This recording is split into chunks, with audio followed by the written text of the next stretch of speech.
Good evening, ladies and gentlemen, and welcome to a stream which I've been wanting to put together for some time. But it's something I think we all enjoy tonight. So, this is going to be Sith Rise and Willpower. We're going to be looking at through a bit of a reactionary lens, but also, I guess, elite theory lens of the Italian school as well. This is slightly inspired. This is inspired from my good friend Nathan Hood, who also did put the other day a stream on Star Wars from a reactionary view on his channel. So do check that out. That was really good stream that he put together, and it got me thinking because, of course, his perspective was very much focused on the sort of the Jedi perspective, which is very interesting in itself within the conflict of that. And it was on sort of the premise as well of technology and how people in the Star Wars universe react with technology, how the Force itself, what is the Force, how does that implicate itself within technology, and and so that was a very interesting thing, and also along with the themes as well within the original trilogy and the prequels. So that was a really interesting stream. But I thought to myself, there isn't. Let's do a deep dive on the Sith, because the Sith um, are probably the most interesting villain. I guess say quote unquote villains, because fundamentally just sort of go on the fact that let's focus on the films for a second. Revenge of the Sith, which is one of my favorite. I think it is my favorite Star Wars film, really. What's quite interesting is, number one, it's told from the perspective of Anakin Skywalker and uh his fall to the dark side. But what makes that interesting is that uh none of it actually I just welcome a few in the chat. So Darth Kilhoun and Arnold DePepper, thank you for joining. Um, One of the interesting things about Revenge of the Sith is that um, his sort of turn to evil was actually done in a very innocent, and I guess sort of one would say good, sort of original good intentions. Of course, saving his wife Padme from premonitions, these dreams, these visions of her dying childbirth. But one of the interesting things in all of that is, and then within the dialogue with him and Palpatine, is, because of Palpatine's political goals and behavior up until that point, the Jedi Order had grown to distrust him, especially with the fact that he hasn't relinquished power, um, you know, up to that point, and that's why there was this great urge to sort of end the Clone Wars and the conflict, because then the idea would be he would have to step aside at that point. But what's you see the sort of Anakin in that film caught between the two groups. You have this Jedi Order, which he believes are the defenders of the Republic, democracy, and also, I guess you could say, the light and selflessness. Because for him, one of the teachings is that he says to Palpatine, well, when Palpatine says, well, the Jedi and the Sith are not so dissimilar, he says, well, the Jedi use their powers for good. They only look inwards. Sorry, they only care for the needs and wants of others, but the Sith look inwards for their own strength. But the problem is with that sort of belief system, which I think Anakin in that point in that film did hold as true.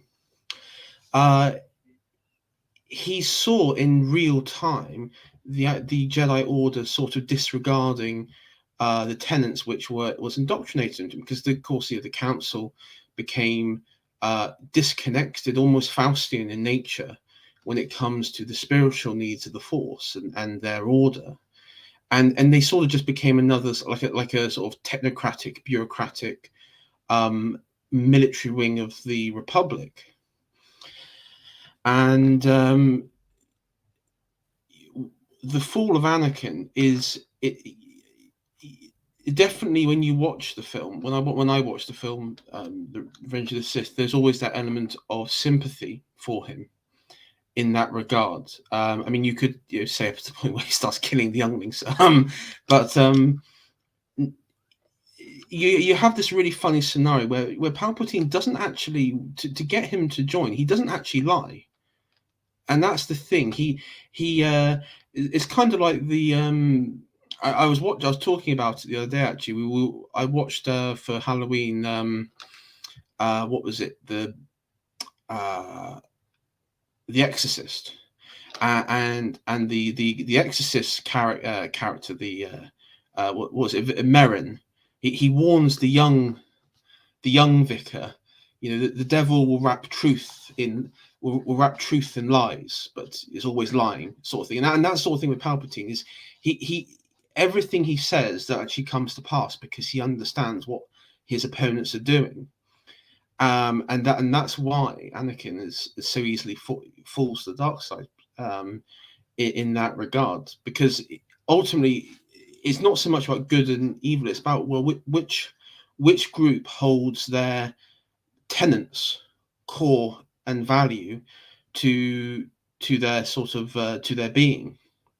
And the problem is the Jedi at that point have lost their way, and I think that's a criticism. And it's quite interesting because I was watching an interview with George Lucas, who he was asked about, at the time in 2005 when it came out, what sort of thing is this film, because you can draw on Greek mythology, stuff like Hercules, or even biblical sort of similarities to like the fall of Lucifer, because of course Anakin / Vader, he ends up being defeated on Mustafar, which is the planet itself is full of volcanoes, lava, and everything else, and it is a visual representation of hell.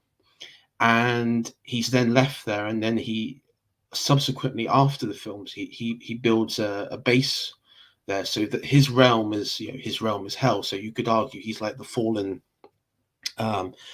angel sort of embodiment.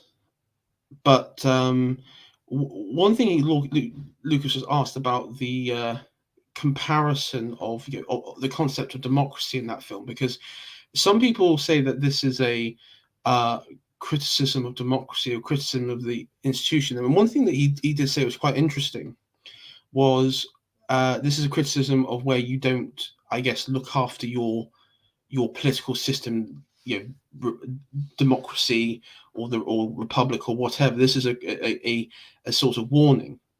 And it got me thinking of a Tucker Carlson interview recently where he was asked, are you a populist? And he flatly said no, he's an elitist, because he says the problem with populism, it is a symptom of what occurs in the society, where fundamentally it's it is failing. It is not meeting the needs of the people. It is decadent. It is corrupt. It is immoral, and it is technocratic, managerial in nature, and obviously lacks vitality. And so it just got me thinking, maybe because you see a lot of shitlibs and lefties on talk about Star Wars, how it is like a anti-right, traditionalist, anti-conservative message of a film. But I mean, from my perspective, it's actually been I've always viewed it rather reactionary in nature. So anyway, let's get a start on this. So that's the introduction, and just sort of me rambling on a bit there. So I wanted to sort of cover three bits of it. So I was thinking about talking about the reactionary nature in the Sith Order, in their creed, in their sort of key figures, and one of which is and I'm going to interchange between legends here, because there are some parts of because for people who are unaware, you have canon, the current canon, which is Disney and whatever George Lucas put together himself, and then you have Legends, so that's stuff that was created before the Disney purchase. So some novels are canon, some are Legends. I'm sticking to the. I'm still covering the a bit of the Revan novel, the Bane novel, and also the Plagueis novel as well. I consider those three, they have been heavily influenced and referenced in recent canon work, especially like in the Clone Wars and what have you. So in my mind, I'm going to consider it canon for the time being. And bearing in mind that with Knights of the Old Republic, which we'll probably also be mentioning, there's going to be a remake soon. So that is also canon. I guess it hasn't really been. So anyway, so that's how. So if any like spurgs in chat are going to go, oh, it's not canon. I don't care. So to make a start with this, let's just give. I got a short video here of, I guess, explaining the legend of Revan, and because I know that Nathan C.J. Hood and a few others who are unaware of the history of Revan. I got the video here, but I might just play it. I'm not going to play all of it because it's like, what was it, 7 minutes, but I might just play like the intro of it just so people who may not know the Old Republic era and that sort of stuff can get a bit of a sort of a bit of understanding of the backstory. So let's see. Share screen.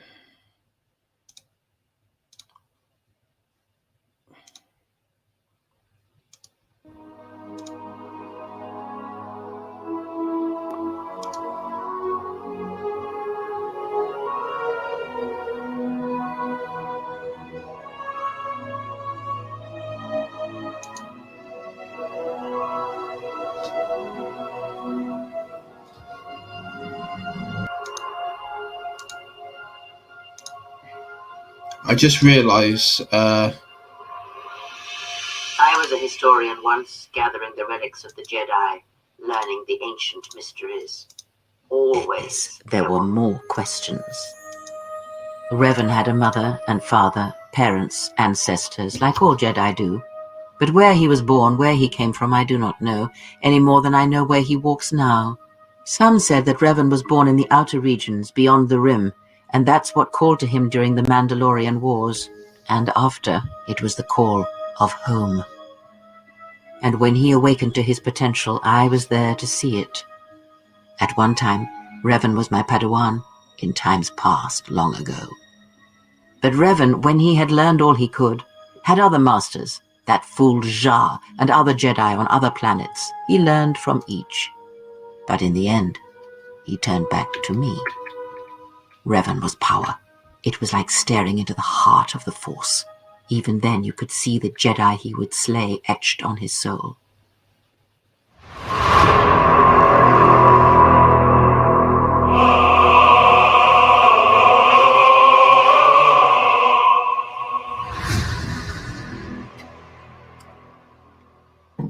Almost a decade ago, the Mandalorians began preying on the Republic, bringing the fires of war to many planets along the Outer Rim.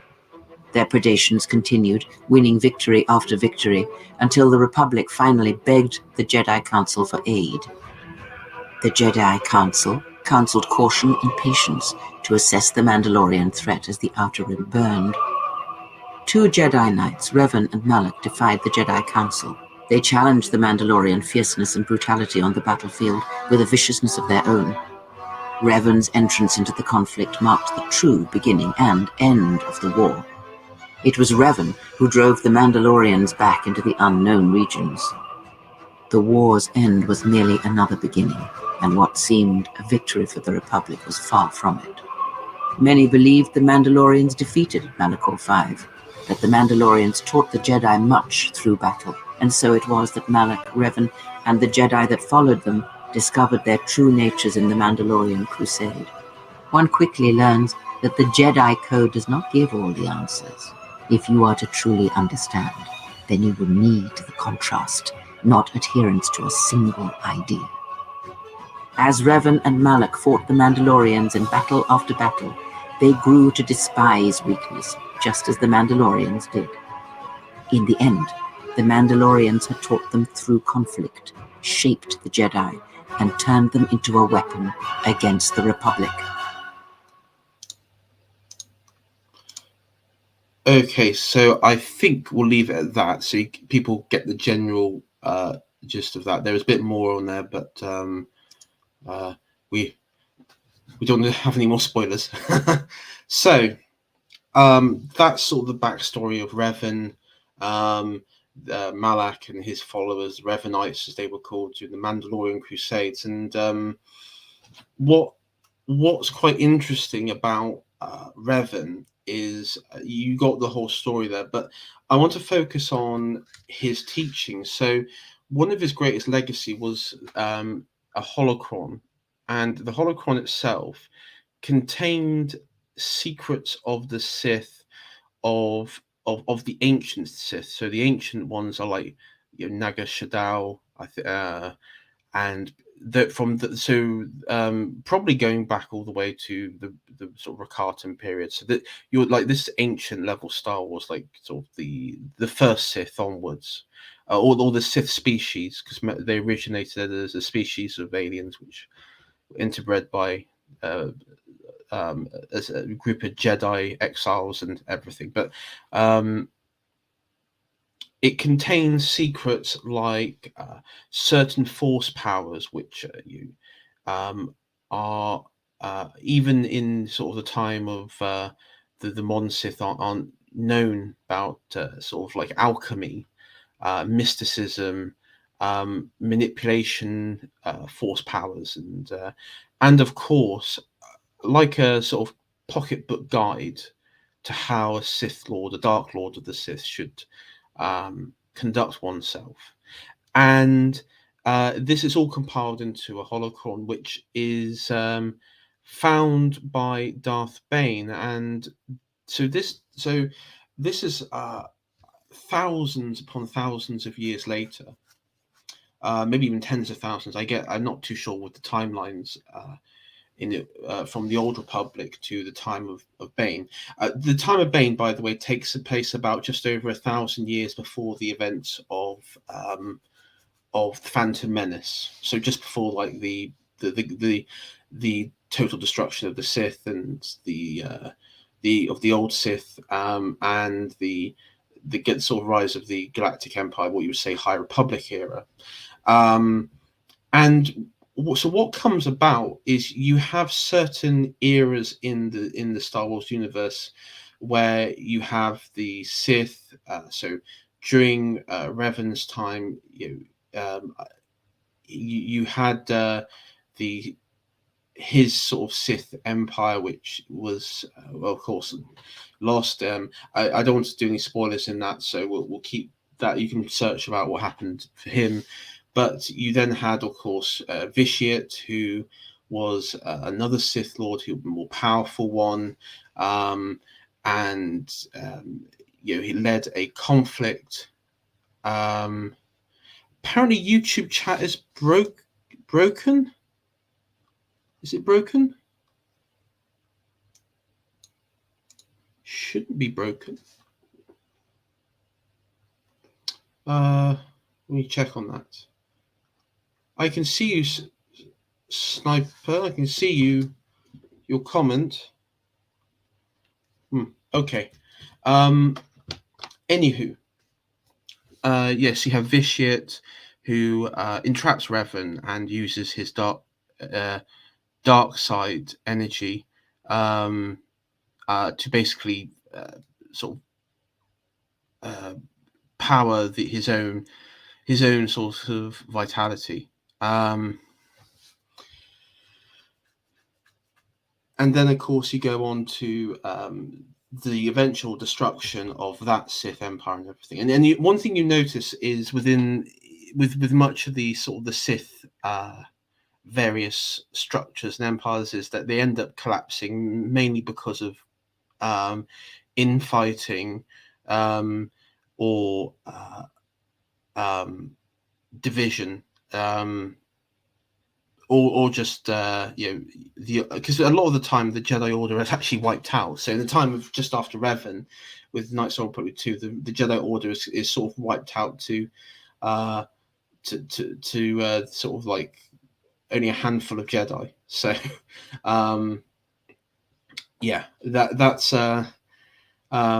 that happens several times in their history.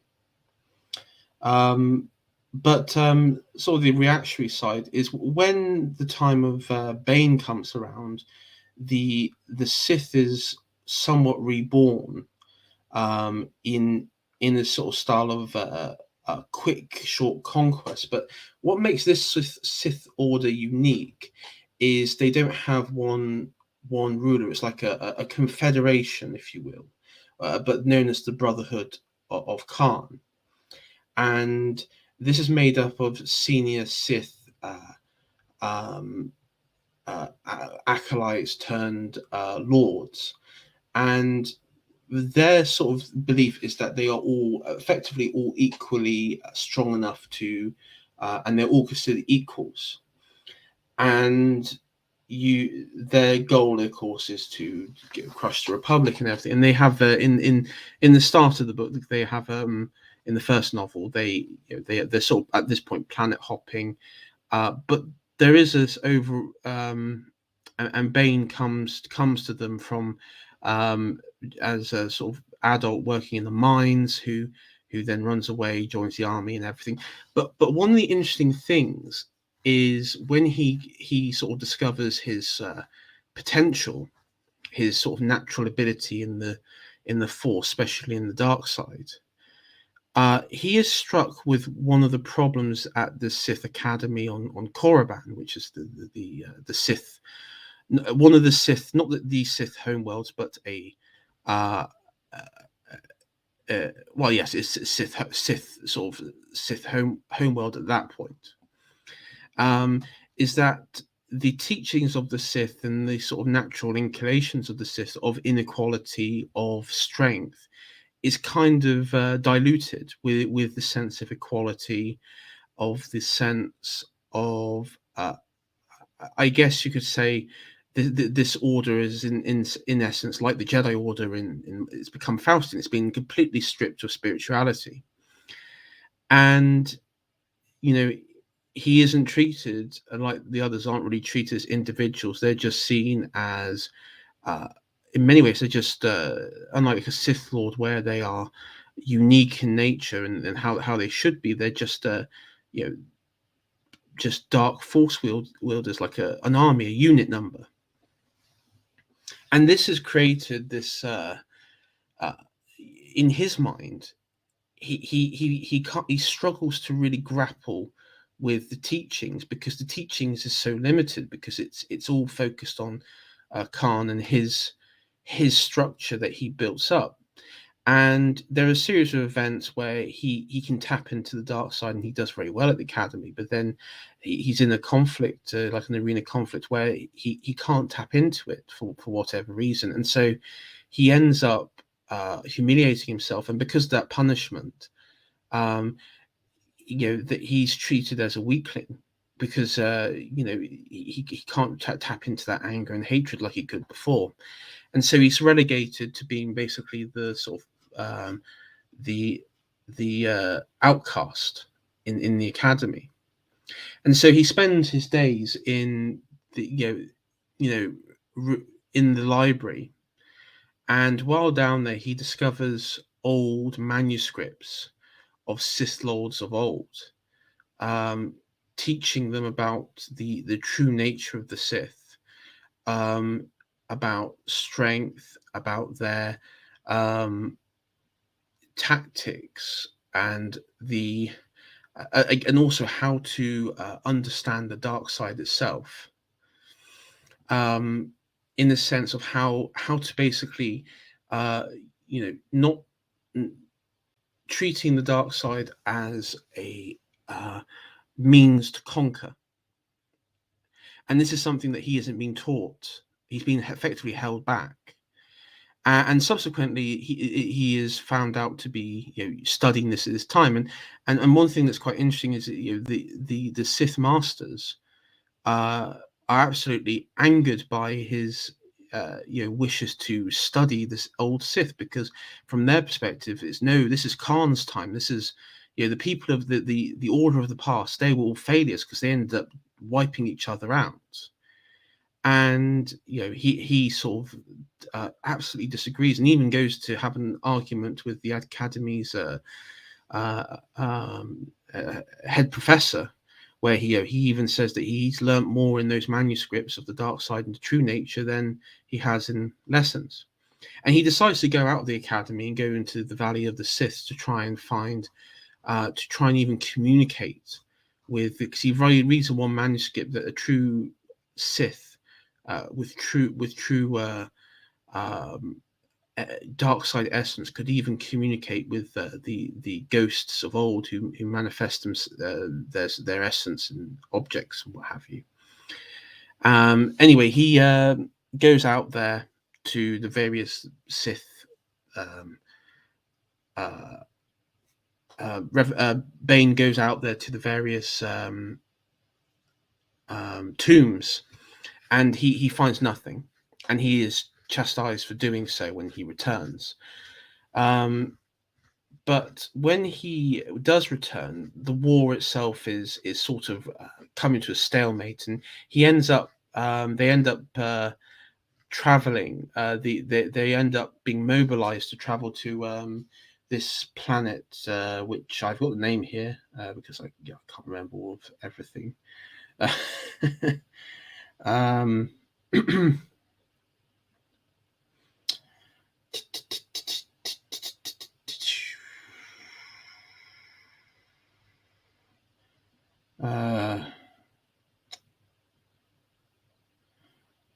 No, I got the wrong thing up now. Oh dear. So he travels to a planet. They end up traveling to this planet, which is being besieged by both the Knights of the Light, which are the Jedi equivalent of the Brotherhood, I guess, at that moment in time, and they are camped out, and you have like this. I guess it's sort of described like a World War One sort of style, where the fighting has been so intense, it's muddied, it's caused significant damage to the world. And let's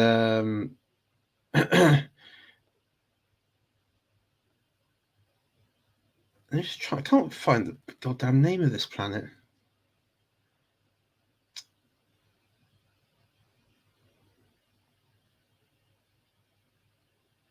Rusan, that's it. Yeah, Rusan. Yes, they travel the planet Rusan, which is under siege. But what Bane does is he just flatly refuses to go, because he sort of understands that their sort of egalitarian and lack of spiritual nature in Khan's Brotherhood is going to lead them to a natural defeat, because the unlike their opposition, who have a strong moral compass rooted in traditional thought and philosophy of the Jedi side, the Sith are completely have abandoned the traditional ways. And not only that, they absolutely abhor and denigrate those who try and seek out wisdoms from the ancients and their predecessors. And so Revan travels to search out what he believes to be one of Revan. Bane travels to where Revan to find Revan's Sith holocron, which he believes holds the information needed to basically fulfill his conquest of knowledge and everything. And he travels to Rakata Prime. Now, for those who know KOTOR, that's the final planet you travel to, where you encounter the old, some remnants of the Rakata. And while there, he discovers the Sith holocron, which contains information greater information, not just on Sith sort of abilities, but also of how he would structure how the Sith should be structured in terms that prevents a constant collapse inwards and setbacks. So one thing he does pick up is a technique of how to basically, it's like a force version of a nuke, a tactical nuke, which wipes out um, um, which wipes out force users, called a thought bomb. Now, T just in chat said Khan is like the Sith version of David Cameron originally. Exactly, I was thinking that earlier today. Actually, he is like a proper gig man of like acceptable behavior. What he think more interested about his own personal image and appearances than any strong moral convictions for the Sith, and Bane sort of sees right through him. I mean, Bane is kind of like he is like a sort of Carline spirit sort of man, but he is very much in some ways I always envision him like as Julius Evola some way, because he is like he very much at the end in the second book, he's very much a sort of ride the tiger mentality when he because what happens was he returns and he gives Khan the knowledge of what he's learned when he discovers Sith holocron, because at that point Khan is panicking. Him and his allies are panicking because he realizes he hasn't got the strength enough to defeat the Jedi and the Republic forces on Ruusan. And so he promises Khan this immense power that will wipe them out, but it needs the collective help of the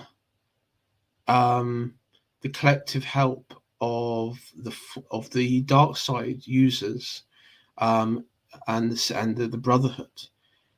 But what he ends up doing, and because his lack of knowledge of ancient Sith history and spiritual connections,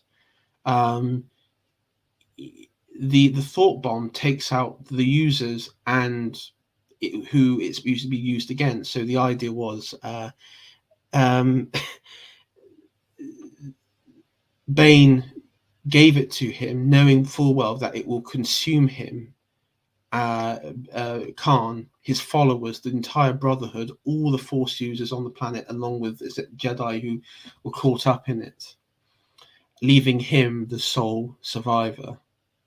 And it's quite interesting because in the build up to this, he actually there's a nice bit in the book where he receives like I guess it's like a audio recording or hologram of Revan.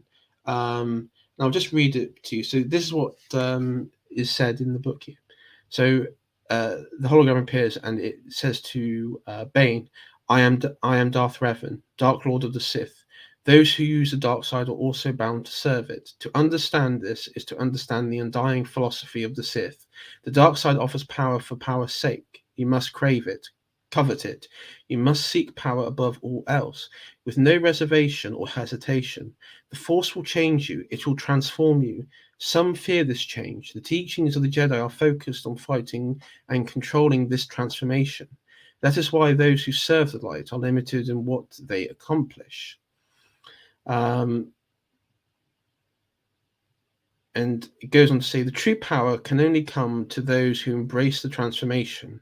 There can be no compromise. Mercy, compassion, loyalty, all those things will prevent you from claiming what is rightfully yours. Those who follow the dark side must cast aside these concepts. Those who try to walk the path of moderation will fail, dragged down by their own weakness. Very based.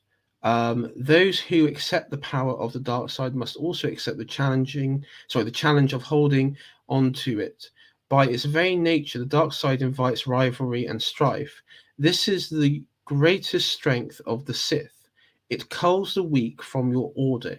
Yet this rivalry can also be our greatest weakness.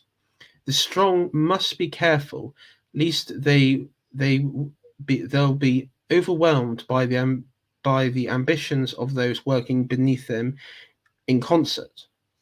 Any master who instructs more than one apprentice, and this is very important, more than one apprentice in the ways of the dark side is a fool. In time, the apprentices will unite their strength and overthrow the master. It is inevitable, axiomatic. That is why each master must have only one student. So this is where you get Bain's rule of two, master and apprentice, and it actually comes from Revan. And what's interesting is you hear, because Bane is very much, he takes this to heart because he sees what Khan's brotherhood is, and it doesn't promote strength, it doesn't promote rivalry, it doesn't promote the sort of burning passion that each Sith has, that the galaxy is mine for the taking, and that's the sort of power of then the essence of the Sith. And you're then told, no, you must work within this unit in this collection for Khan, who sort of poses as this pseudo populist figure who is completely devoid of any sort of notions of traditional belief when it comes to the Sith Order. I mean, and probably can powerful maybe in the dark side, but and so when he returns to Khan and Ruusan, well, I say return, I think he meets him for the first time, and he says, I've got this great weapon, and it's a thought bomb, and when it's unleashed, Khan and all his brotherhood followers are absorbed into it. It becomes like this sphere-like energy ball in this cave where they launch it, and it wipes out Bane's, his all of his brotherhood. Sorry, not Bane. Khan's brotherhood followers, and Khan himself, and Jedi, and that's sort of how he manipulates the Sith into destroying themselves. And then, of course, there he finds, I think it's Zana, who is like a Jedi Padawan, young girl who has a sort of moment where she kills two Jedi, who murders like an alien, like squidgy thing, and she ends up finding Bane, and it goes on from there. So I mean, that's one example of a clear sort of return to tradition, reactionary style move, where he ends up reconnecting the Sith to the past, and forges on, because that Sith order that Bane creates is what then, on 1,000 years time, Palpatine and Plagueis and anyone like then Vader sort of the set that they follow. What's your opinion on the Grey Jedi? Their famous video on YouTube on how they are a false third way and will inevitably collapse into the dark side. Yes, so the thing with the Sith, and this is where they're right, is they argue that there cannot be a compromise. Either you are a slave to the Force, or you are a conqueror of the Force in the Star Wars world. Either you accept the reality that all emotions, whether it be rage, love, anger, are normal and perfectly healthy and useful to the Force, or that they must be suppressed because it is it only it will destroy you or be your undoing, depending on which philosophy you take. I don't think there is a third way.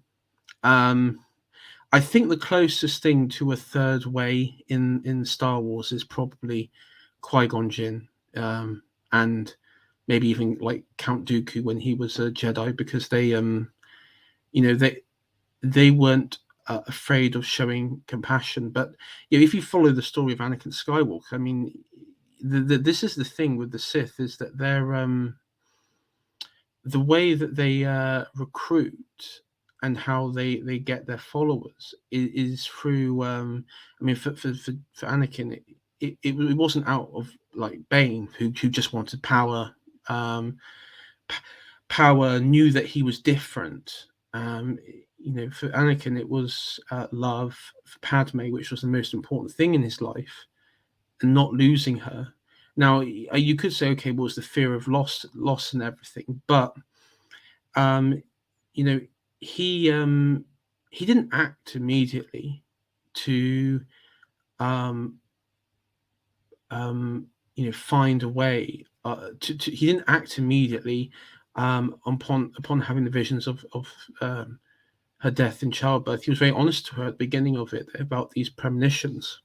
He went to the Jedi Council to get those resolved, and they just said, "Oh, you don't sort of dwell on it. The future is fluid and everything, so don't think about it." And this was quite damaging because, of course, Palpatine promised him the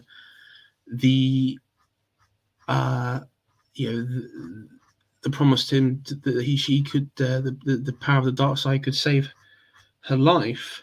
And it does ask that question, wouldn't all of us do anything to save someone's life?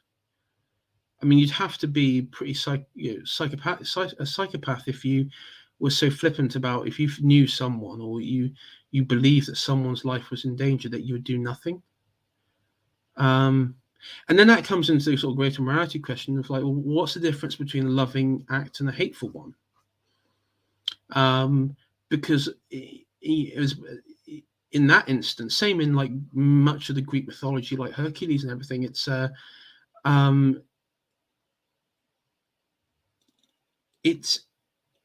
closely aligned. It is indistinguishable.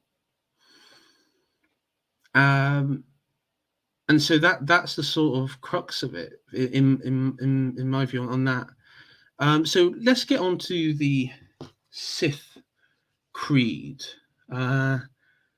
So that was the sort of introduction here.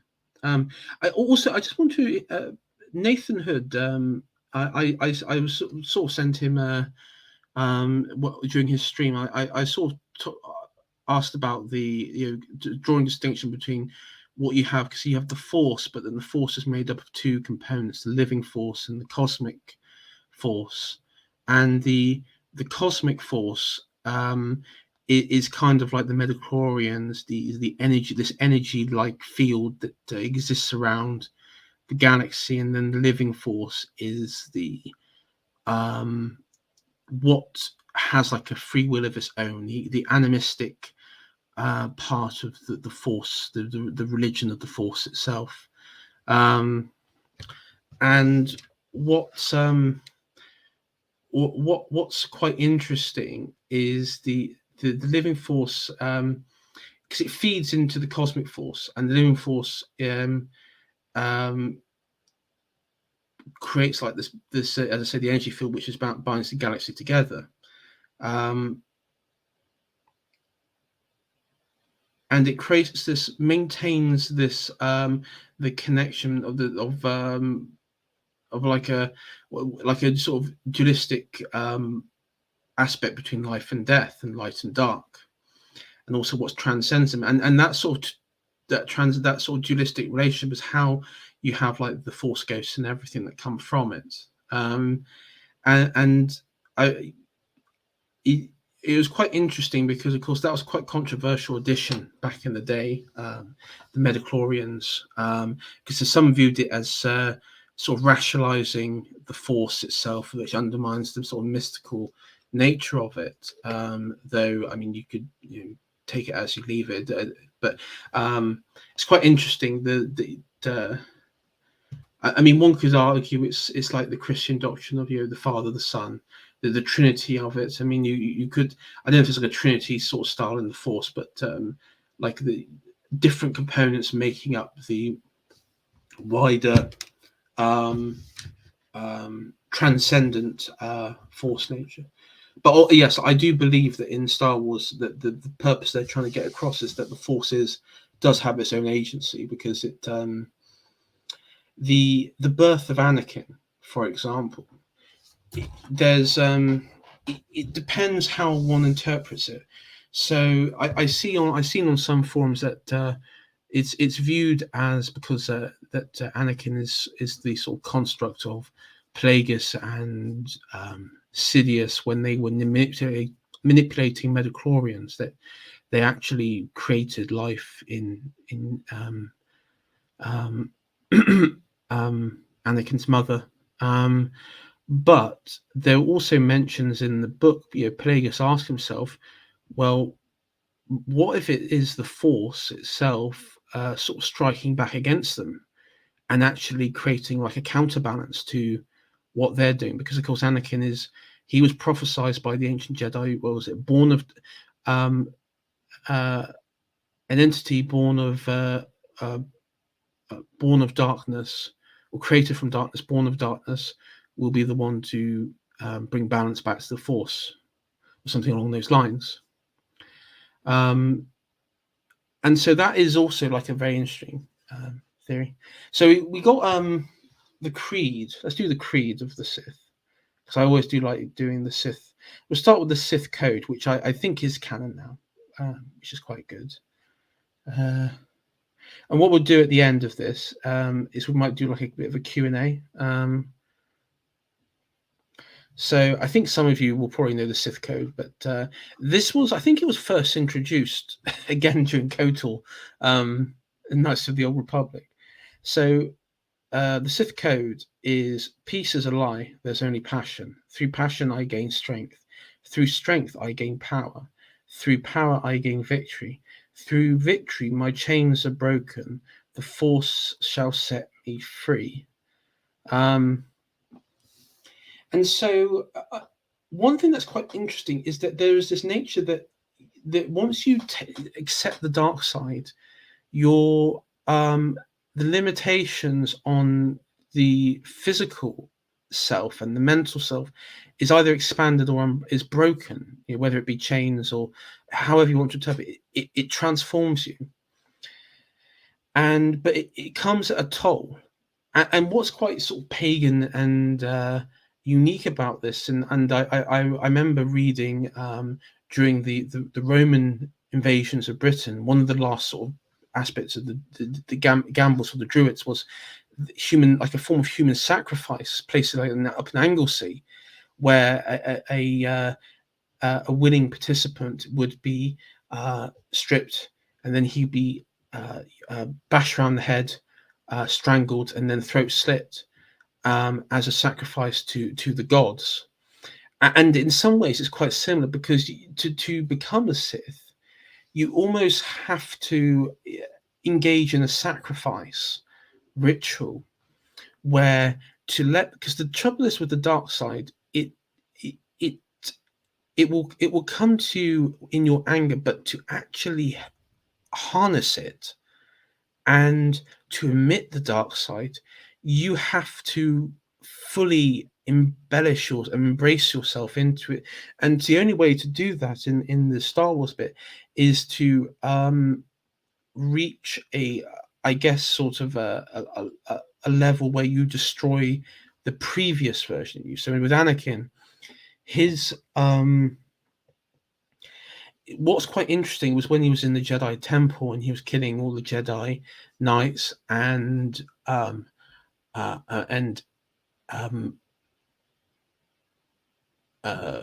younglings, Padawans and what have you.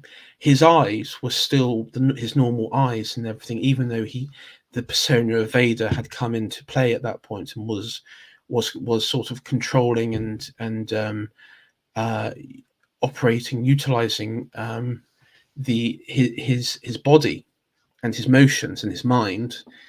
But it wasn't until it got to Mustafar, where he takes out the Separatists, that his eyes turn yellow and Sith eyes and everything.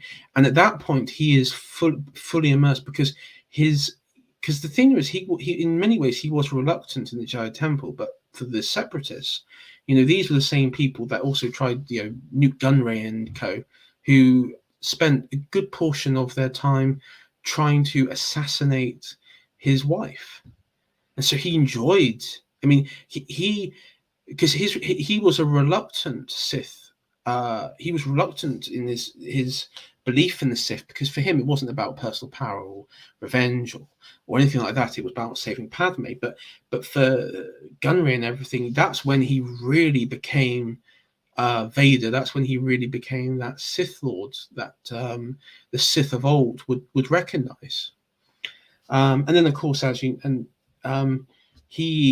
this very powerful scene afterwards where I think it's just after when Obi-Wan tells Padme that Anakin's turned, and that I need to find him and everything else, and then Anakin's standing on the balcony looking over as the light is setting in the distance on Mustafar with all the dramatic music, and you sort of see like a tear coming down, and it's in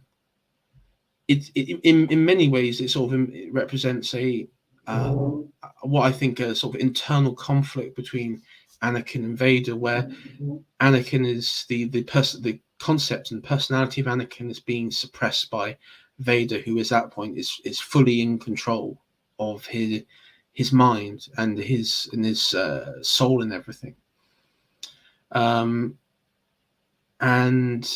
But when you when reading the Bane novel and everything, Bane is, I mean, there isn't much distinction, because I think he's called like Deke or something like that before. There isn't much distinction between him, Bane, and his previous life as a non-Force user. He just, and it's hinted at that he's like a Sithari, which is like a chosen one of the Sith, pure darkness.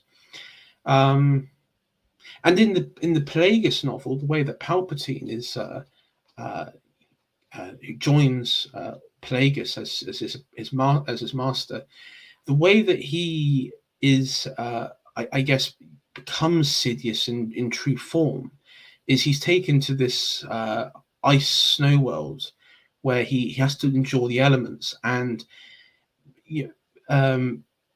Plagueis says to him that it creates a certain strength to become a Sith Lord.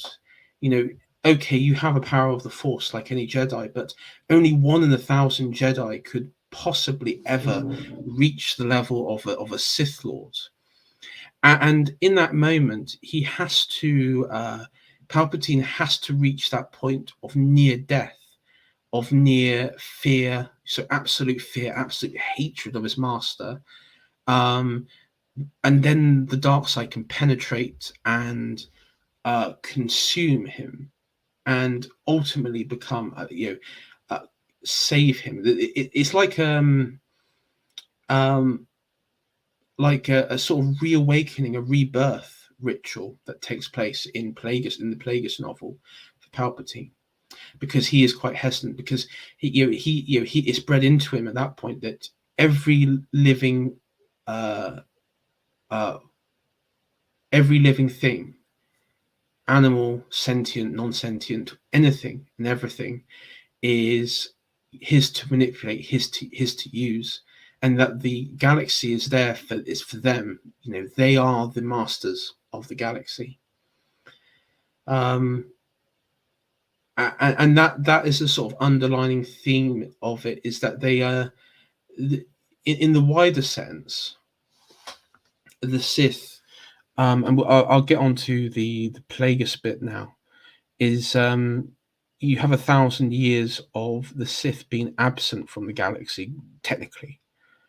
And Palpatine asks, why is that the case?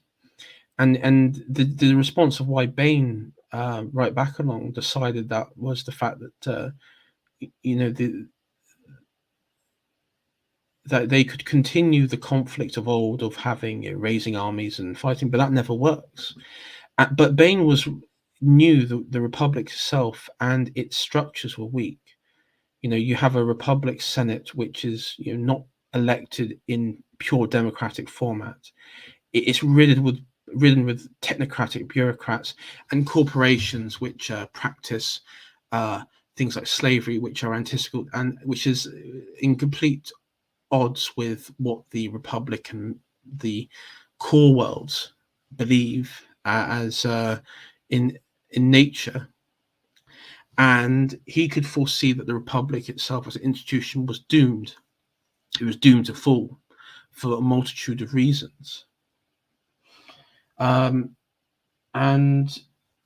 the grand plan, as it was called, was for the Sith to fall off the face of the galaxy, and to then become just over 1,000 years. By the time you get to Plagueis, the term Sith was seen as old legends, and even some and you see like in I think, can't remember which. I think it might have been one of the novels, but where the some planets they mix up the Sith and the Jedi, thinking that they think, obviously the only noticeable Sith in the mind of most people in the galaxy is, of course, Revan, because of his influence both in the Republic and in the Sith worlds. But they just think of it always as civil war between the Sith and between the Jedi of old. So for him, Plagueis was like, this was a good tactic the Sith could do, because then they could operate freely. And it's quite interesting because he ends up, Palpatine then says, well, why don't we go to Korriban? Why don't we visit the places of the Sith? And, Plagueis says, well, these places are filled with Jedi and hunters and everything, and, easy way to get exposed.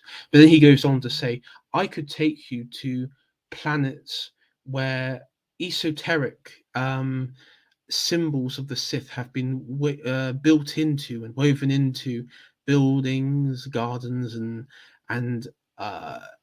institutions, where they're sort of kept like there in secret and everything. Because, of course, Plagueis was known as Hugo Damask, and he was a moon who amassed a large amount of wealth, who could invest it in various foundations, a bit like Blair, foundations and charities, and also and politicians as well, and so it was very much operating from the shadows. And during this grand plan, the decision was made from Plagueis that Palpatine would enter the Senate, work his way up to become Chancellor. And of course, we know what goes on from there. So, yes, the story of the Sith is kind of like the opposite in the Jedi, is that they reconnect with their traditional roots.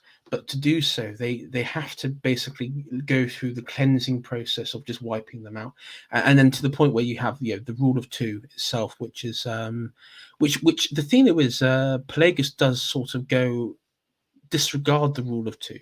It's only Palpatine that sort of when he sort of kills Plagueis the Wise, he returns back to tradition, and so that I think that's that really on that point. I'll just read some. I got some quotes here from Bane. So one quote here. So this is just on the.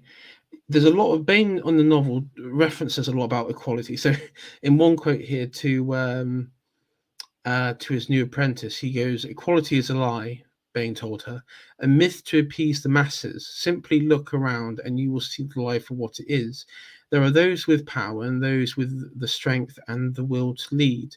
And there are those meant to follow, those incapable of anything but servitude and meager, worthless existence. Equality is a perversion of the natural order." Now, we've talked on this channel before of we covered, was it Mosca and other sort of elite thinkers, and the thing though is is that this is actually very resonant in that field, because the masses themselves are incapable of ruling, and that's why populism as itself is fundamentally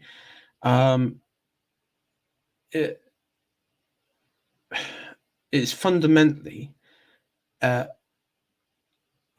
false ideology, in my opinion. And the what's quite interesting is that his justification is you need natural talent, natural born leaders. Now, in this version, of course, of Star Wars, it's the Sith, because they have all this sort of level of charisma, force strength, mental, because to be a Sith Lord, as I mentioned, you have to have mental strength to survive the process of being indoctrinated into the order. And it creates natural born leaders.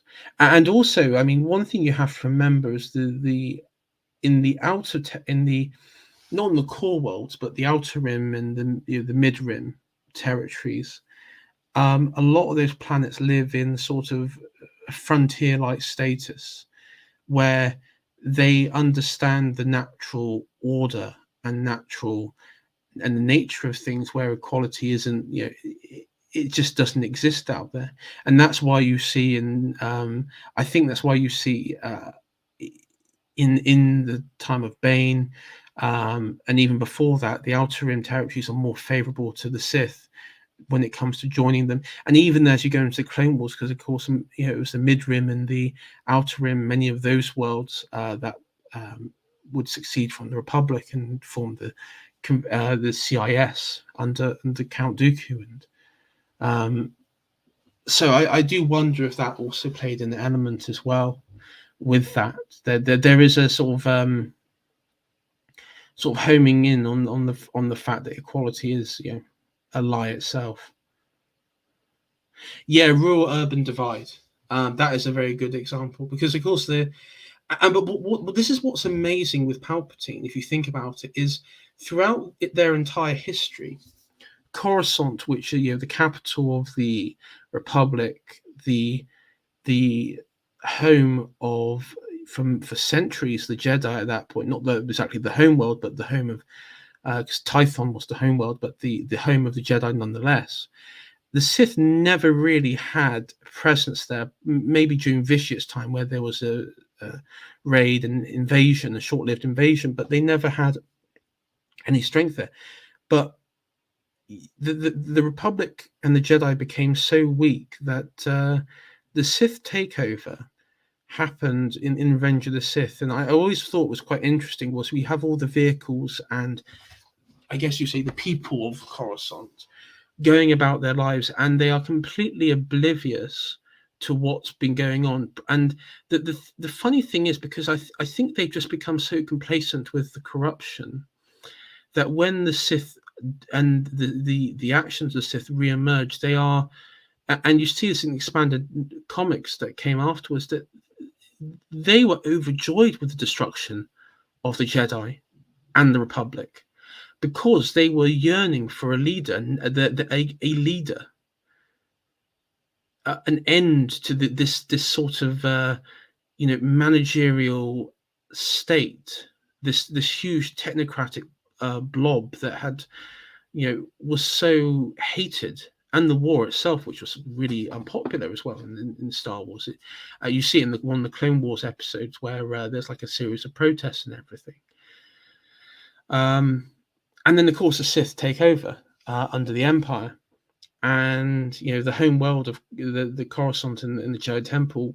I say it doesn't happen exactly without without a bullet being fired, but there's no resistance outside the Jedi Order, or not initially anyway. And that's one other thing of elite theory is, like in our current time, you have weak political leaders, and those who do rule us are illegitimate and have interests which don't benefit their people, their nations. And when you have a historic figure who is a great man of history, one could say, and he may be a dictator, whatever, but that's why he is beloved by the people. And we're told that, in school and everything, but that usually comes around through manipulation, its own fault. But the thing though is, like Palpatine, Palpatine didn't do that much manipulation with Anakin or with any of them. the Jedi Order was already corrupt in itself. They got Anakin to spy on Palpatine, which he knew was dishonest. You know, Palpatine. I mean, he as much the only thing he did was to sow doubt. Told the truth to Anakin about what the Council were like, and then also what the Sith were like. And in many ways, it was the Council that that gave vitality and strength to the Sith to return, for Palpatine to return. And I think that's one of the things that maybe Yoda and the surviving Obi-Wan sort of realizes, is that all of it could have been avoided, but ultimately wasn't, because they lost their way. So I don't know if I got anything else left to say. I just want might just talk about the technology aspect. So one of the things with Palpatine was he even though after the formation of the Empire, he didn't really change. I mean, the Empire was a bureaucratic state on in itself, but the thing though is, it had a direction, vision, and a work towards and strive towards the vision of the Emperor, instead of a collective will of the people of the Republic, whatever. That's sort of what the a democracy, the will of the people sort of route. It was more of the will of the Emperor, the glory of the Emperor and the Empire. But in technocratic, it was still technocratic, which is not necessarily a bad thing. And this might sound controversial, but in some ways, like someone like Dominic Cummings and everything, like if there was to be in the UK, for example, a clear out of the current elites, and you would need probably a technocratic bunch, but of your own people. So they wouldn't be like technocrats waving LGBT flags and BLM and sending your own people down the river. They would be technocrats for your team, for your side. That's so you would still need them, but one thing that Palpatine is able to do was he was able to have a technocratic order, but have it so it didn't impact the spiritual works and connections to the dark side and the Force that he was. Him and Vader were and Inquisitors maybe were the sole inheritors of that, but not and they, I mean, again, they determined power as well. So I would I think we'll probably go to a Q&A bit now. So I got a few questions here. So from Ellen, well, what is your take on the destruction of Taris and Kota 1? It shocked me how powerful Malak's fleet was. Makes the Death Star seem like a frivolous waste. Yeah. So it's quite interesting that, because he doesn't really give you a set time on how Taris is. From my understanding, it's like 9/11.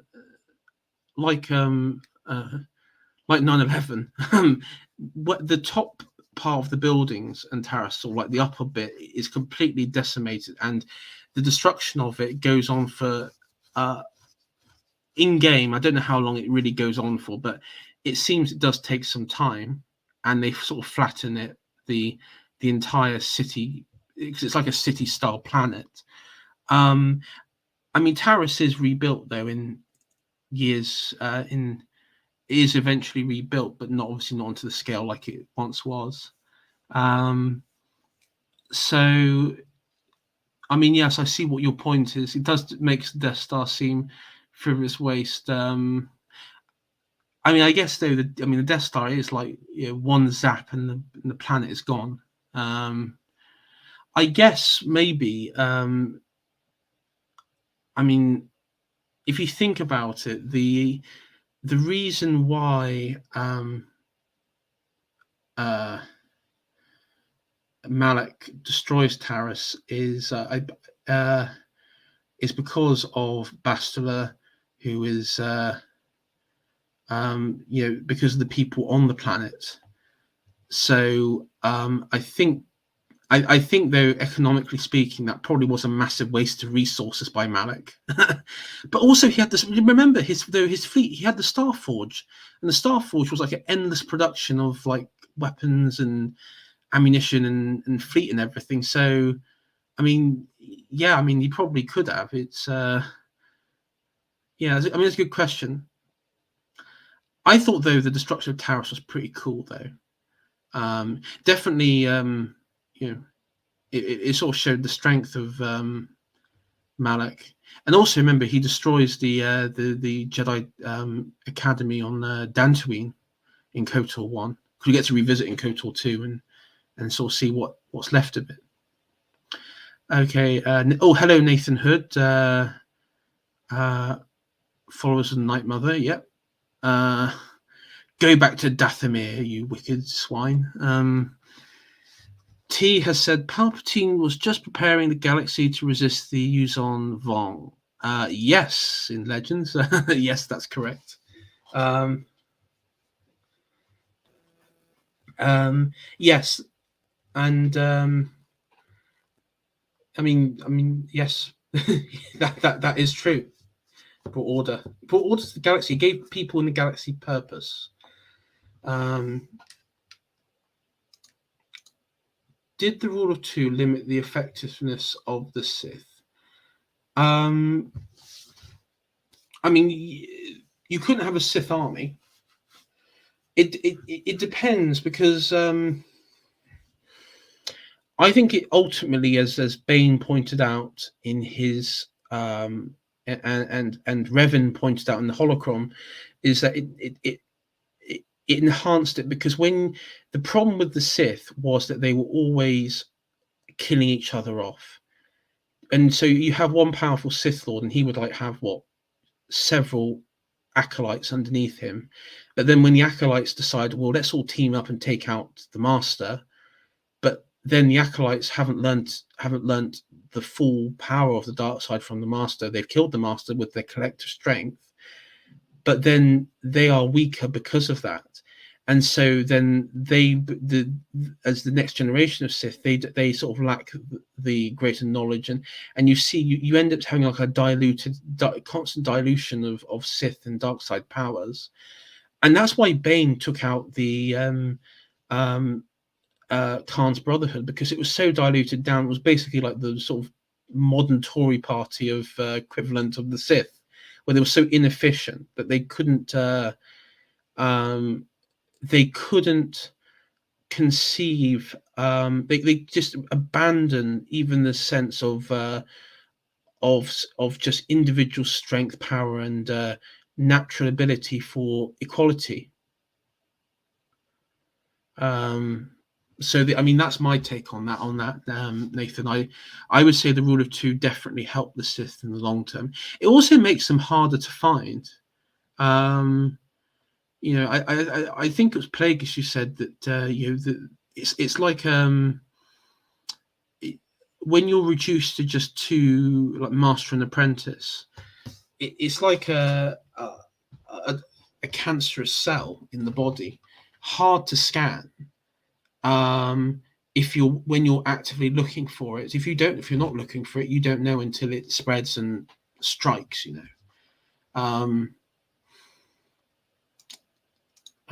The Starforge was a lot like the sequel to Recycling the Death Star concept. I thought it was a pretty cool idea. The American industry might in the world wars. Yes. I mean, also the Starforge was part of the Rakatan civilization as well. And maybe in the story, in the grander context story, going back to Nathan Hood's stream where he talks about technologies, the problem with Malak's Sith Order was he became so reliant on the Starforge, which itself emanated dark side powers from it, that he ended up failing as well in reaching his full potential for being a follower of the Sith, because he ended up became too reliant on technology.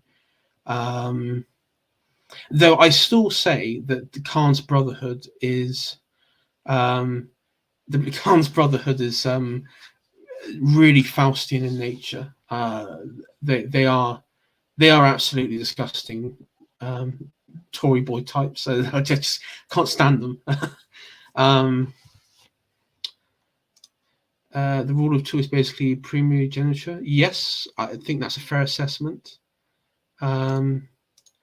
Rule of two, Mandelson and Blair. Yes. But this is the thing, like, even Blair doesn't share power. He doesn't, if you notice with Blair, he doesn't have, like, you hear like all these even like modern politicians say, oh well, let's have like a committee, let's sit down with different wings of the party. No, absolutely fuck no. There is no half measure, there is no center ground. It is absolute. It's absolute. My side is absolute. It's the center of all truth, my side. How do Inquisitors fit into it? So I think the technical. Well, first of all, I think the Inquisitors were created just under Lucas's watch. So I think the idea is Inquisitors are dark side users, ex-Jedi, but they aren't inducted into the Dark Lord Darth system. And this is the thing, because again, in Khan's Brotherhood, none of them use the term Dark Lord of the Sith or Darth. They were always just Lord. Again, because they were all considered the same equal. But in the again, when Bane sort of comes back, he refers to himself as Darth Bane. So he's sort of as a point, he brings that rivalry to them, which they've been avoiding.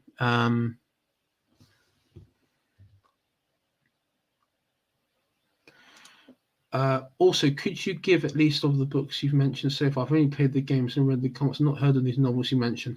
Yeah, so I would recommend, and some of these are legends, so they are they might change over time in the canon.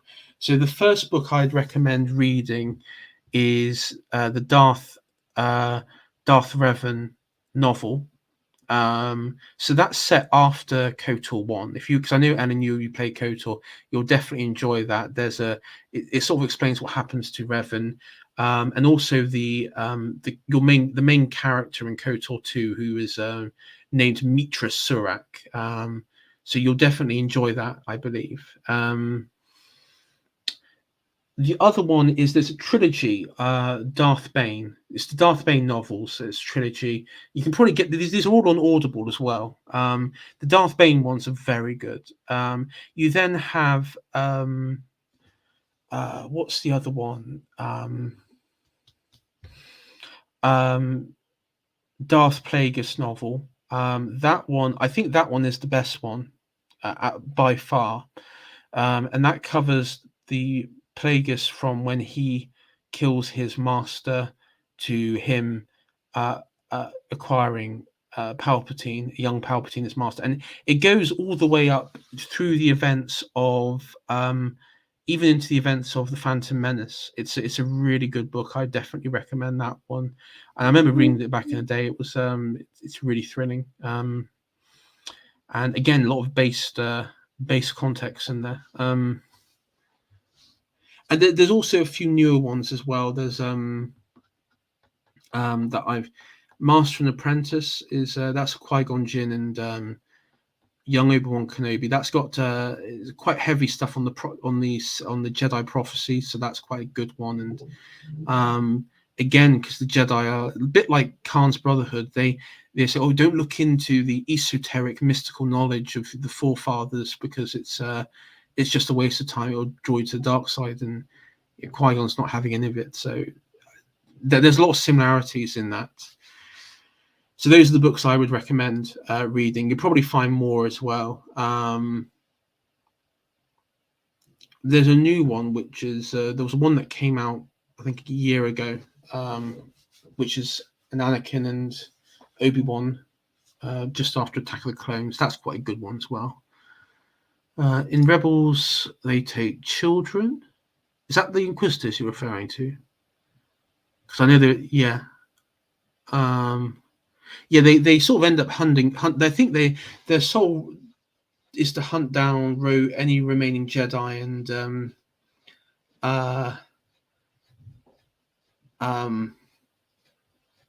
any like potential force wielding children. I mean, I do have a bit of a problem with the Inquisitors though, because I understand like they're Jedi hunters and everything, but I mean that's what Vader was there for. Vader's there to hunt them all down, which he does like in Legends. I mean, I don't mind it though. It's not a biggie for me, but to be fair, in the Rebel series, they're pretty much killed off by Kanan, Ezra, and Maul to a lesser degree as well. They sort of all kill them off near enough. And they aren't really replaced in the end by so that's that. Is Blair grooming anyone? Can't think of a successor. Miliband Starmer obviously disappointed. Yeah, Miliband and Starmer are not. They haven't got that vision. They haven't got that vision to do something like that. It would be like I mean, if Blair was a true Star Wars fan, he would like pick somebody from the distant right side to turn them to be the ultimate betrayer. So maybe someone on our side will be our Anakin and wipe us all out. Let's see. Would you join the Jedi, Sith, Grey Jedi, or other? Well, I think it depends on if I have any natural ability. If I had like natural ability, I'd probably join the Sith, to be honest, because I find the teachings. I find the teachings of the Jedi being a bit.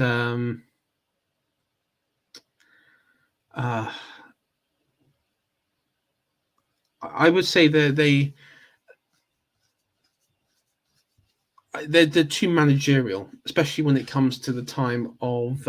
It's like watching a council meeting.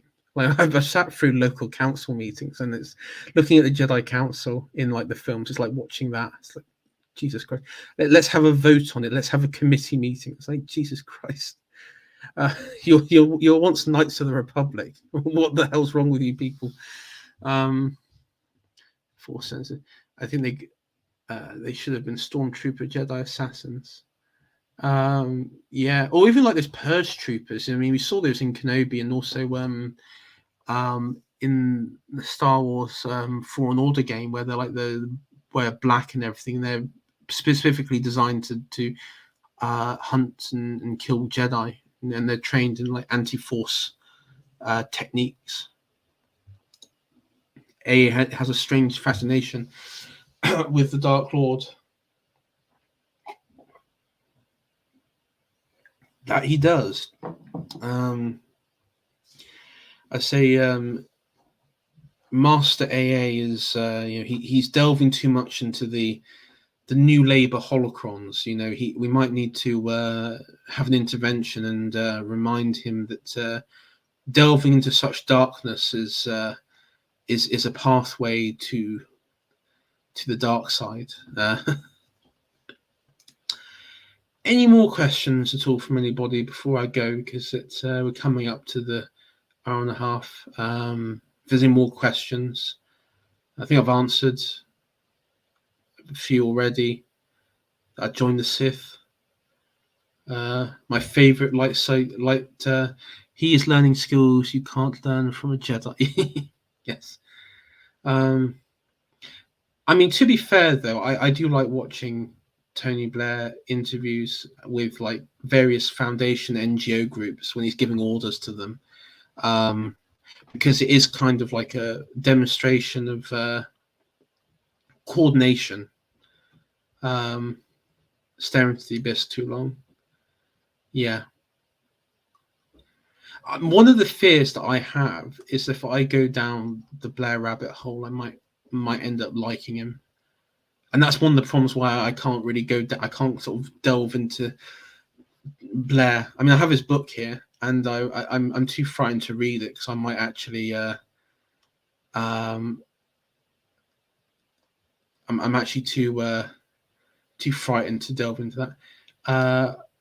Bastila turning to the dark side is interesting. The idea of a force bond. Yes. Actually, you didn't mention Bastila. So Bastila Shan is the Jedi who has an exceptional skill in the Old Republic. She has something called battle meditation, and battle meditation is basically where you meditate and using the light side of the Force to, I guess, sort of fill the minds of non-Force users and Jedi alike of courage, hope, and positive thoughts and good vibes and all that sort of stuff. And she ends up sort of capturing Revan, and I won't go into spoilers territory because I know there are some people who might want to delve into this, but she has a very important relationship with Revan going forward.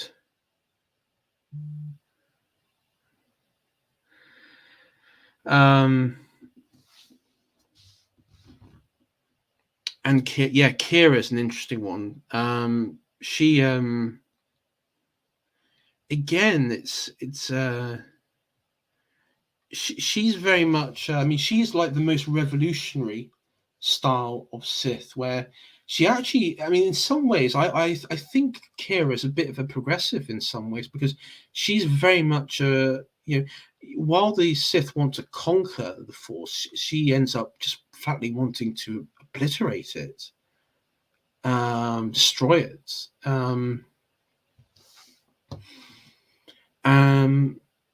And that's quite, and of course she had the premonitions. I mean, she saw it into the future of the destruction of the Republic, like Bane. I mean, but she's a very interesting one on a philosophy level as well. There's a good video on YouTube about Kira's philosophy. Coordination is just emergent behavior. Oh yes, silly me. What am I on about? You should fear no more than reading Machiavelli. Well, yes, but I fear that I might become too technocratic in nature if I read like Blair's work. Let's see. It's in Hyperspace War comics, kind of like the Iliad of the gods. Yeah, that's the thing. Like, a good portion of Star Wars is like Greek mythology. It is a mythological tale. I mean, one thing I think why the prequels, one of the things, because I mean, in my mind, Star Wars has always been the story of Anakin Skywalker. I think that's what George's vision in it was from the outset. Is when you watch 1, 2, 3, 4, 5, 6, it's actually the story of Anakin and his his fall and then his redemption through his son Luke, and it, like Hercules and everything. I use that as an example because, of course, he killed his family and then works for redemption. There is that sort of sense of tragedy and then sort of move to redemption. Fear of Blair's what leads to anger, anger leads to hate, hate leads to.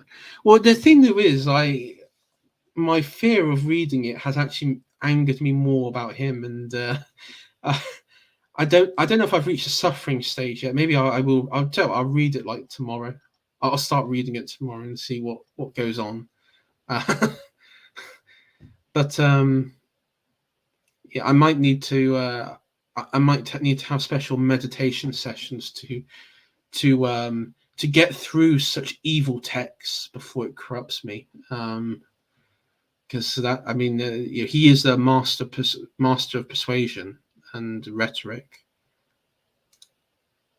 Also, the way gods and demigods have mortals, Force users have so many hangers on. Lol.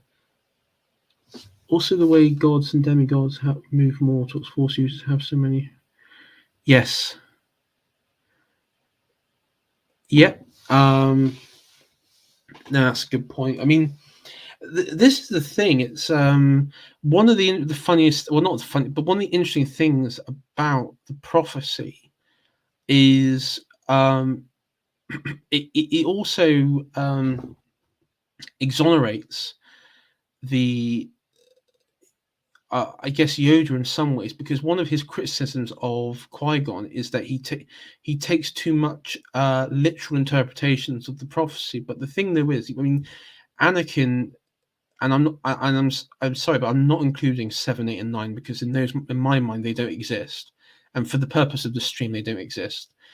That Anakin does, he is even as Vader, as George Lucas said to Hayden Christensen, he said to him, even as Vader, he's still the chosen one, and he is still destined to destroy the Sith and bring balance to the Force.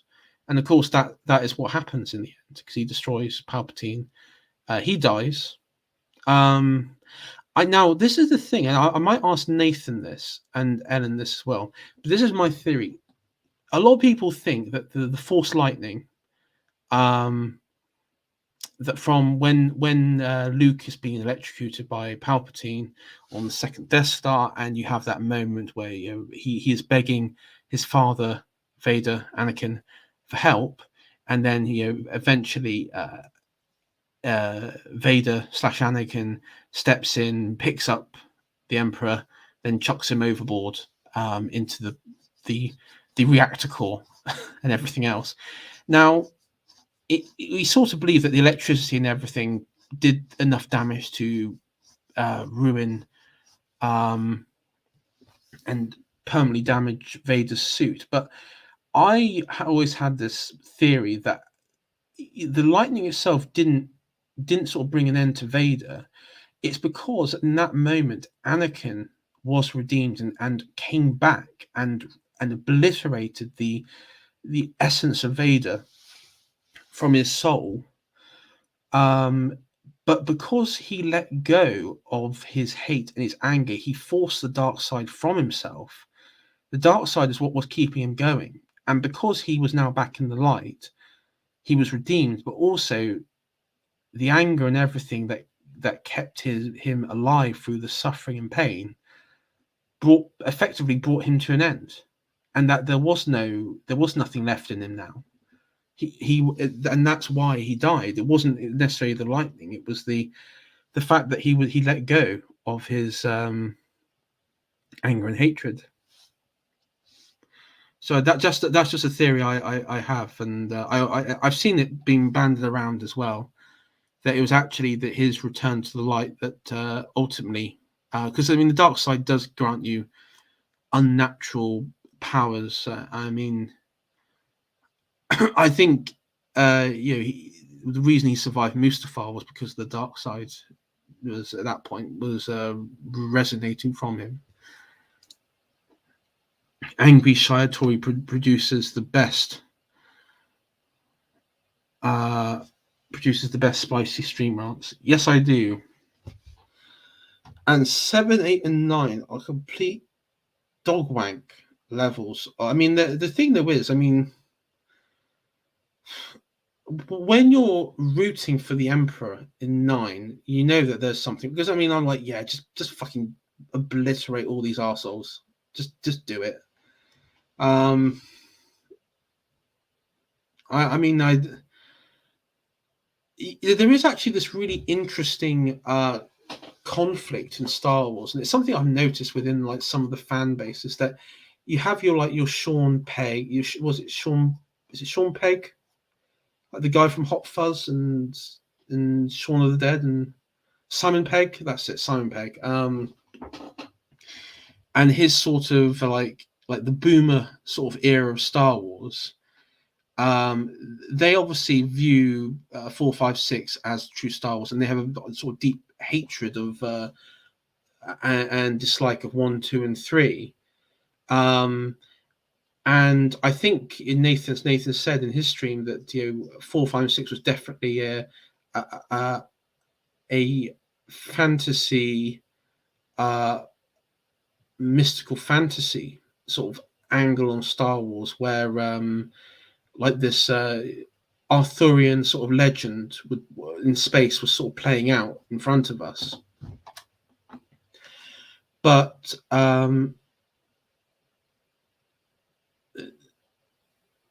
the hatred, I think, for 1, 2, and 3 was because it actually dealt with some very tough critiques of a boomer worldview, of democracy, of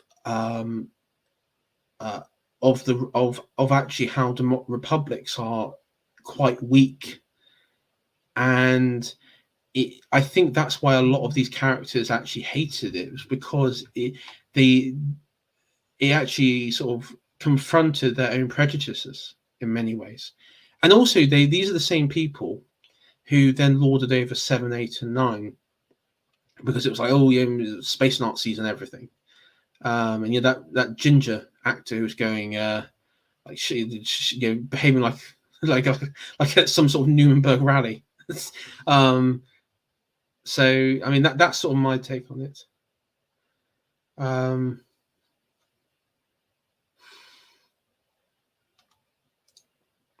My view is that was a combination of factors. His suit was fried, thus reliance on tech. His turn to dark side allowed him to die and move on and become a ghost horse. Both had to go. Yeah, I mean, I do think his suit obviously kept him alive. It's quite interesting though, because like even in the Kenobi show, the recent one where Kenobi sort of slices off his part of his mask and everything, Anakin is sort of Anakin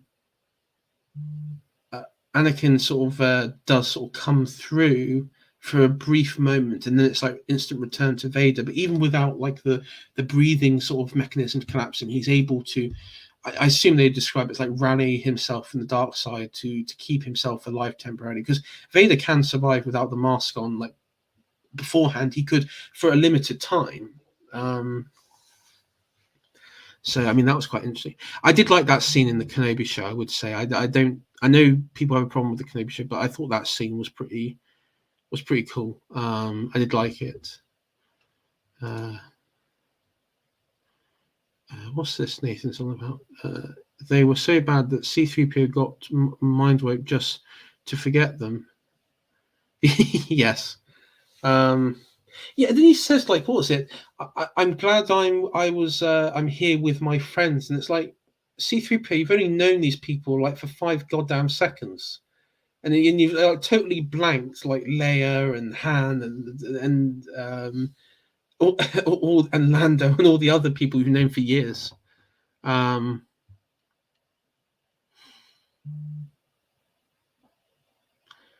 I think also, I mean, one of the problems with the Disney Star Wars is ultimately, as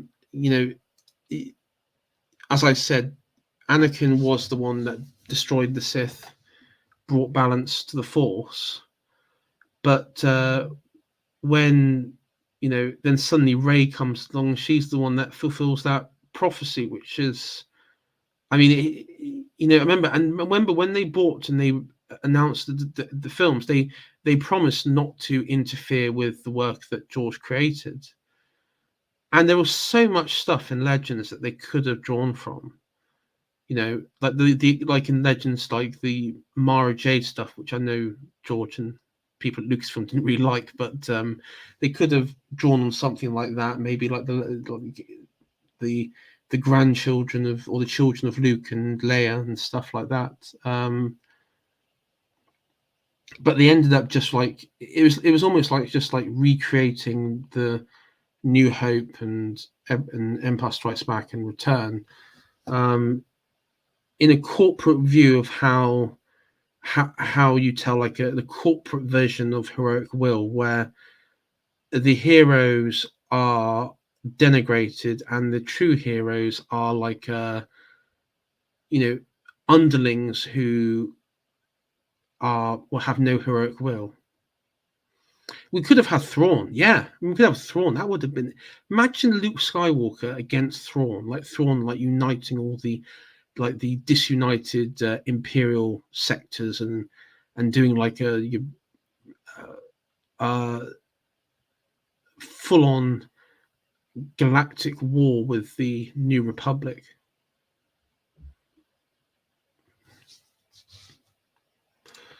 Where did C-3PO learn the Sith language anyway? Yeah, because that was the other thing. The Sith language was banned in the Republic. It was flat out banned. So how did he learn it? I don't know. I guess the only thing you could argue is that because he was created by Anakin in an Outer Rim planet controlled by the Hutts on Tatooine, maybe because the Republic laws didn't stretch out there, maybe that he was able to get components which had legacies of Sith. Child Anakin installed it. Yes. Do you know what? What's quite interesting is it'd be interesting to know, like I always thought like a fanfic that maybe when Anakin was slightly younger, he was able to like strangle somebody inadvertently, like he focused all his anger and he like strangled somebody by mistake as a child. I blame Watto. He was the real Phantom Menace. Nathan,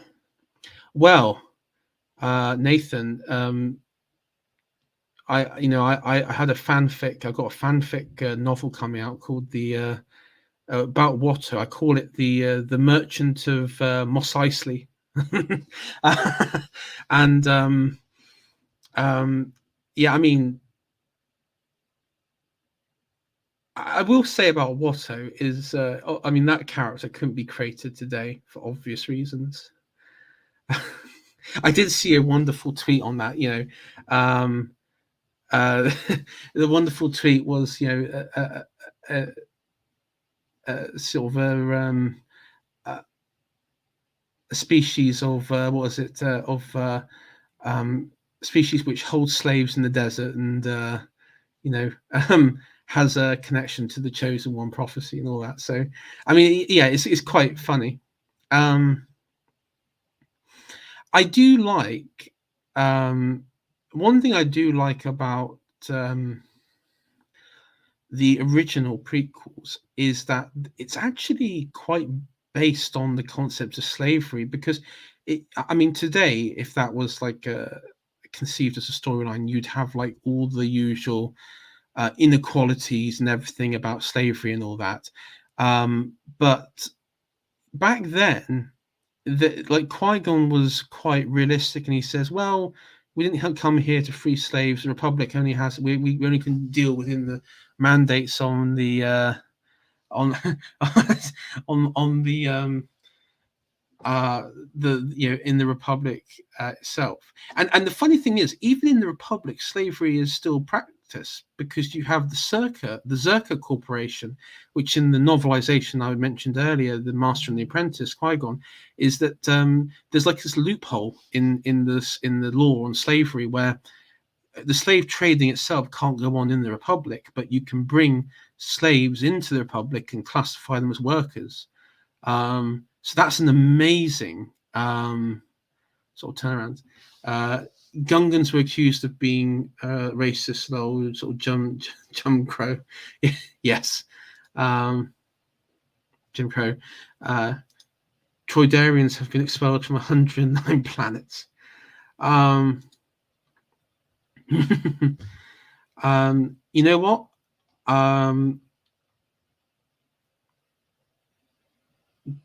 Because they were in the Clone Wars. They went to a planet and everything, and I do not believe that that Newt Gunray could have, and the Separatist forces could have wiped out 6 million Troidarians, because I think that's too high of a number. Too high of a number. I don't believe it. Okay, that's enough jokes about Troidarians for tonight. Before we get this channel banned, let's see. I think that's probably come to an end now, ladies and gentlemen. We've had a pretty good discussion so far. I mean, yeah, they are immune from mind tricks, but some. Oh yeah, the Geonosians. Yeah, it's quite funny, those Geonosians, because they were very much. I think they're very much like the. I mean, they manufactured droids, but like droids, they also their system of hierarchy was was like in a hive mind, which reminded me, actually. When I was reading the new novel, Master and Apprentice. There's a scene in there where Qui-Gon is he's on this planet called Pygel, which is a monarchy. And I've noticed this in the Republic. A lot of the successful planets are all absolute monarchies, or elected monarchies, which is, again, another reason why the Republic itself is interesting, because it's not like a liberal democracy or anything in nature. But he's on the planet, and the planet itself has high influence of, or the system has high circuit influence, which is the slave incorporation. And he says to Yoda, we must do something about slavery, because he comes across this woman who is helping him, and Obi-Wan, and this man and woman, and this woman was a former slave. And Yoda says, so you crave power, do you? Because, of course, to do that, he would have to have some sort of aspect of power. And he goes, no, absolutely not, but we can't allow this to continue. And Yoda actually says something quite interesting. He says, those arachnids, those spider sentients that you saw in Clone Wars. Well, he says, those people, if you go to their planet, they eat their young. They eat a good portion of their young. Or on this planet, they marry 14 and 15-year-olds together on Chandrila, or on this realm, the Biths batter their elderly to death when because they're obsolete. And then Qui-Gon says, what are you getting at here? And Yoda says, well, do you want us to interfere in all non-human in all these other systems which have belief systems which you don't like, but are perfectly acceptable and normal in their bit? So Yoda, again, has a very Yoda actually gets a bit base, because he's like, yeah, but this is how their culture works, and we can't change this, even if they wanted to. Because in many ways, Yoda actually is appealing to the traditional Jedi thing of, well, we're not masters of the Republic. We just serve the Republic's will. And he's sort of right in that area, but I mean, on Qui-Gon's point of view, one could argue that Qui-Gon was the problem is when you have institutions like slavery and all these forces, it kind of becomes a breeding ground for the dark side itself in the living force. Yoda studies some of the dark side of the force, yes, and Bane and even Palpatine from in the novels, they studied the light side. and that was what Palpatine was getting at Anakin. You know, he says, you study, you have to study all aspects of the Force. You can't be just the narrow dogmatic view of the Jedi, because it's about seeking greater knowledge. But the thing though is, like in Khan's Brotherhood and in the Jedi of the prequels, both of them are incredibly hostile for anyone seeking greater knowledge, because they view seeking greater knowledge on any subject is a pathway to evil. And I think there is actually elements, I think, of our modern society where, you know, we're a bit like that, where people who try and seek knowledge, and I've experienced this on a personal level with some of my peers, that it was like, oh, it's a waste of time. Why are you doing this? There's no benefit from doing this.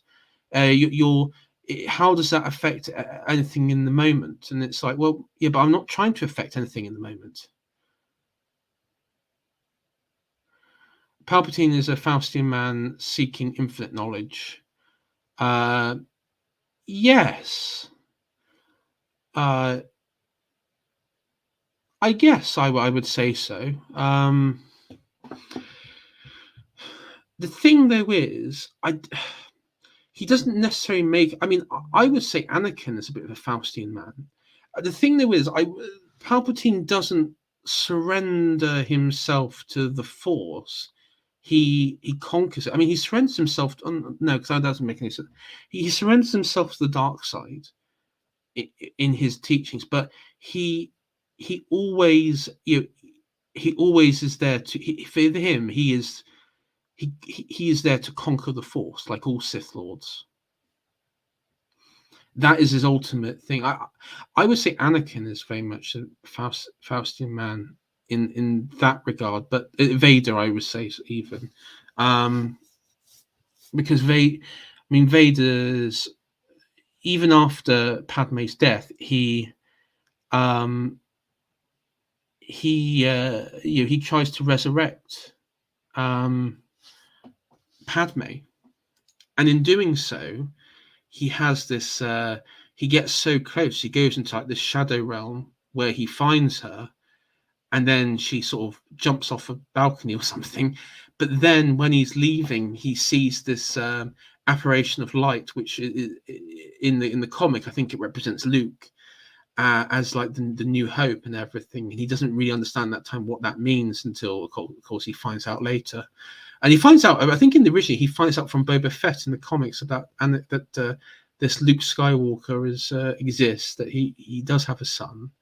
And he's very cross with Palpatine, because obviously Palpatine, he feels Palpatine keeps it from him. Because, of course, Palpatine tells him that she died on Mustafar, but in fact she lived to give birth and obviously then died. But yes, I've had the same experience with my peers. Yeah. I think one of the things about living in the, what's it, like Kali Yuga, the ashes of civilization, is that people do have this aversion to seeking knowledge outside authority. And I think one of the things is knowledge seeking has been outsourced to authoritative figures. And we're all guilty of it. We all have our own biases and self-preference and people we like to listen to get information from. But when that is turned up to the extreme levels where you becomes take the recent US midterms, for example. Now, that you could argue shenanigans and voting and everything to the cows come home, but there's also a part of me that thinks, I can actually believe that a good portion of Americans probably still voted for the average Democrat, because in their world, everything is fine. Okay, in reality, it's whatever. There's probably, we crime figures and everything aside, yeah, it's terrible. But in their world, it's absolutely terrible. I only trust you as my source of current information, my friend. Oh dear, Nathan. Oh dear, you're on a very dark path if that's how you're doing it. No, I try to I try to be honest to my feelings and opinions on the matter. I think I no longer I used to self censor around people, but even at my workplace, I don't do that anymore. I'm very honest. Well, and not too honest, where I have to go talk to HR about something, but I trust friends, don't trust non-friends. Yeah, I mean, I like to try. I always am honest with you on my feelings and opinions on matters, and I, when I think though we're all kind of on the same page on a lot of issues anyway. I do, we talked about tonight, even though it is fiction, and ultimately it's fiction that doesn't really matter in the grand sense of things, but it it's the thing with Star Wars is like Tolkien's work, like so many franchises out there. People are very impassioned. They have a great deal of passion for it, and I think because the themes of it, of tragedy, love, loss, family. I think that is the key of Star Wars. It is family. It is about family. It's about bond. It's about a belonging. And one of the things is that's what Anakin is seeking throughout is that sort of connection. And the Jedi Order it encourages those things, but it can't. There to be in it, you can't have it, and that's the tragic thing about it. Because life is tragic. Life is about loss and everything. And when I see Vader in 4, 5, and 6 now, I mean, Lucas said that you meant to see Vader as like this pathetic character who did a deal with the devil and got burnt for it. But then when you see Vader in not in New Hope as such, but maybe in New Hope, he's still a bit of a broken man who's still seeking vengeance on Obi-Wan at that point. But then in 5 and 6, he's very much animated again. When in The Empire Strikes Back, at least, because he realizes that now he's got his time to try and get his son on board.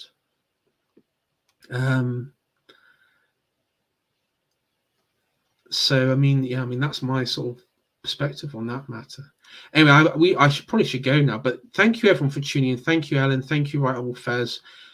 Thank you, Nathan Hood, and T. And let's just scroll back up to us because there was a few people here earlier on as well. Staff Sergeant Sniper and Anu Ra and Volpe in Culta and Callum Hayes, Darth Kilhoun, Arnold D. Pepper. Thank you all for tuning in. And Fallout and Fallout and Elder Scrolls, of course. You're a fan of Stargate and Star Trek. I never got into Stargate or Star Trek. I Star Trek. I've tried to watch it. I just can't get into it. I don't know why. But I do like Fallout and Elder Scrolls, especially the Elder Scrolls series. I mean Nathan as well. It's very similar to Star Wars in some ways because the lore itself. One thing interesting I find with Star Wars and Elder Scrolls is the lore itself is it approaches history in those worlds in a cyclical version. It isn't like a sort of Whiggish tale of just constant progress and everything getting better. It's you have the ascendance of one empire, then the decline and collapse, and it goes on several times, especially in the Elder Scrolls it does, and it's a very interesting franchise to follow, and of course it's full of prophets and mysticism and esoteric knowledge and everything in the Elder Scrolls itself. Babylon 5, I've heard good things about it, so I probably will check it out. I'd like to check it out at some time.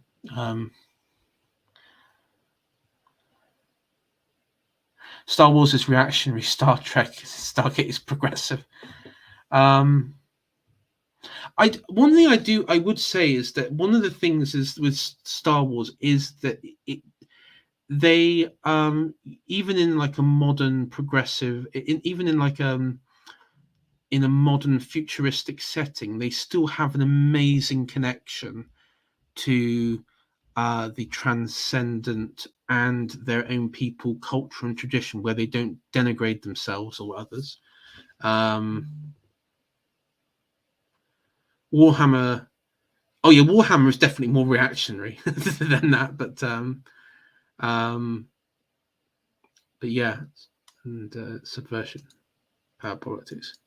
Yeah, we got Stacey Abrams as like president of the world or something. Yeah. Anyway, thank you all for tuning in, and I will